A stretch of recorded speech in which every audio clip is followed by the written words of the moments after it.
আমাদের কাছে যে বিভিন্ন মাধ্যম থেকে তথ্য আসে যে অবৈধভাবে যে চায়না দুয়ারি জাল সহ কারেন্ট জাল এবং অন্যান্য যে মাছ ধরার যে ফাঁদ আছে এগুলো কিছু অসাধু লোক এটা আমাদের যে মৎস্য সম্পদটাকে ধ্বংস করার জন্য তারা প্রতিনিয়ত এই জালগুলো বিল সহ বিভিন্ন জলাশয়ে মাছ ধরার জন্য এগুলো প্রতিদিনই তারা এটা ফাঁদ পেতে রাখেন।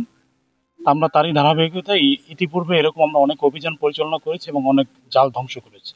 কিন্তু এরপর আমরা চেয়েছিলাম যে এটাকে আমরা কিভাবে বন্ধ করতে পারি। আমরা এরপরে বিভিন্ন গোপন তথ্যের ভিত্তিতে আমরা জানতে পারি যে ফলদা ইউনিয়নে এরকম যে একজন ব্যক্তি আছেন যিনি হচ্ছে যে সুতা কিনে এনে এই জালটা হচ্ছে যে উৎপাদন করেন।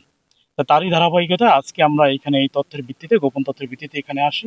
আসার পর আমরা এখানে দেখতে পাই যে আব্দুর রহমান নামে এক ব্যক্তি, তাকে আমরা হাতে নাতে ধরি যে তিনি এখানে জাল বুনতেছিল, যে সে আমাদের নিষিদ্ধ চায়না দুয়ারি জাল। তাই সেই জালগুলো আমরা আটক করি। আপনারা দেখতে পাচ্ছেন যে এখন এখানে আমরা জালগুলো সেটা আমরা নিষিদ্ধ জাল বিধে আমরা পুড়ে দিয়েছি এবং আমরা এখানে প্রায় 5,000 কিলোমিটার এখানে জাল আছে যে জালগুলো আমরা জব্দ করেছি এবং জব্দ করে আজকে তাকে এই অপরাধের জন্য আমরা তাকে 1 বছর কারাদণ্ড এবং 500 টাকা জরিমানা করি। আপনারা সবাই জানেন যে আমাদের মৎস্য সংরক্ষণ আইন 1950 অনুযায়ী চায়না দুয়ারি জাল, কারেন্ট জাল সহ যে কোনো ধরনের নিষিদ্ধ জাল দিয়ে মাছ ধরা, সেগুলো উৎপাদন, পরিবহন, বিপণন সম্পূর্ণরূপে নিষিদ্ধ।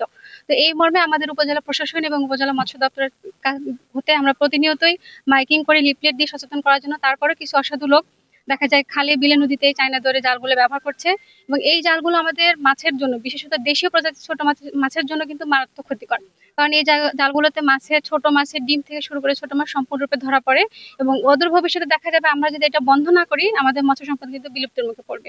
তো জনস্বার্থে এবং আমাদের সর্বোপরি দেশের মৎস্য রক্ষার সাথে আমাদের অভিযান চলমান থাকবে এবং যে কোনো ধরনের তথ্য আপনাদের মাধ্যমে আমরা আশা করছি। ধন্যবাদ।